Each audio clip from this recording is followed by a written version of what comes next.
नमस्कार दोस्तों, मेरे YouTube चैनल भक्ति रस में आप सभी का बहुत बहुत स्वागत है। नवरात्र का कल अष्टम दिवस है। अष्टम दिवस में माता महागौरी की विशेष पूजन अर्चना का विधान है।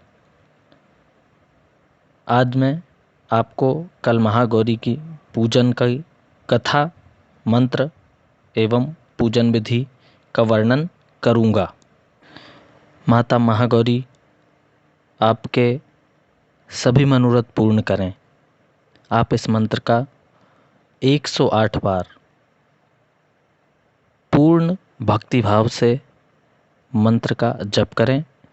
मंत्र है ओम सर्वमंगल मांगल्ये शिवे सर्वार्थ साधिके शरण्ये त्र्यंबके गौरी नारायणी नमोस्तुते। दोस्तों, अष्टमी के दिन माँ अम्बे महागौरी स्वरूपा की पूजन होती है। इस दिन सुबह जल्दी उठकर स्नान से स्वच्छ होकर फिर श्वेत वस्त्र पहनकर श्री दुर्गा की प्रतिमा को अच्छे वस्त्रों से सुसज्जित करें। उन्हें फूल अर्पित करें। लाल एवं श्वेत फूल का अति महत्व है। उनके समक्ष घी का दीपक जलाएं। दुर्गा सप्तशती का पाठ करें या ब्राह्मणों से कराएं और दुर्गा जी के मंत्रोच्चार करें। श्री दुर्गा जी को पंचामृत अर्पित करें। साथ ही उन्हें 5 फल किशमिश, सुपारी, पान, लौंग, इलायची आदि भी चढ़ाएं।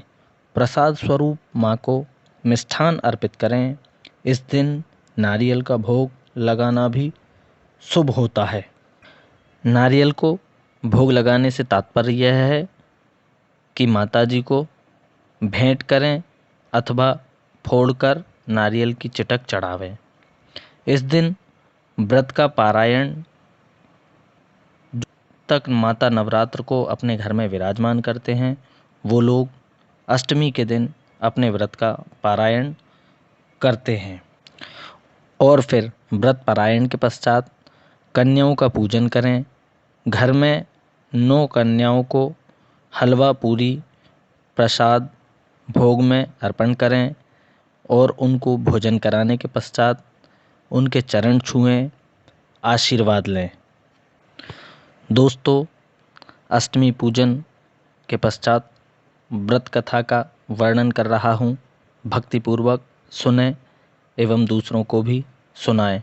माता महागौरी आपकी सभी मनोकामनाएं पूरी करेंगी। पुरातन काल के अनुसार देवी सती ने पार्वती रूप में भगवान शिव को पति रूप में प्राप्त करने के लिए कठोर तपस्या की थी।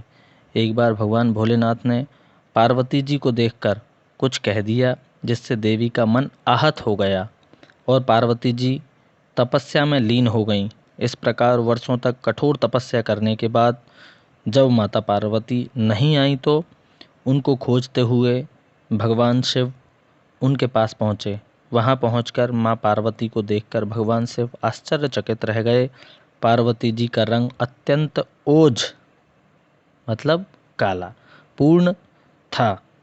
उनकी छटा चांदनी के समान, श्वेत कुंद के फूल के समान धवल दिखाई पड़ रही थी।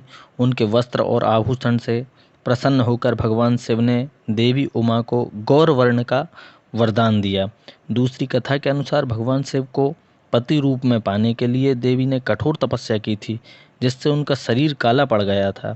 देवी की तपस्या से प्रसन्न होकर भगवान ने उन्हें स्वीकार कर लेते हुए शिव जी उनके शरीर को गंगा जल से धोते हैं।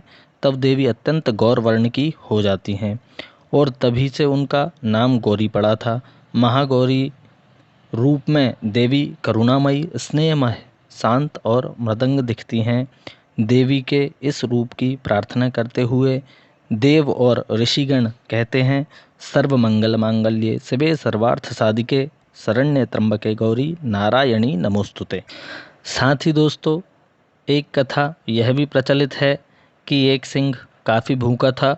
जब वो भोजन की तलाश में वहाँ पहुँचा जहाँ देवी उमा तपस्या कर रही थी, देवी को देखकर सिंह की भूख और बढ़ गई, परंतु वह देवी की तपस्या से उठने का इंतज़ार करते हुए वहीं बैठ गया।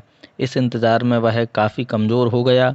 देवी जब तप से उठी तो सिंह की दशा को देखकर उन्हें उस पर दया आ गई और माँ उसे अपनी सवारी बना लेती हैं, क्योंकि इस प्रकार से उसने भी तपस्या की थी।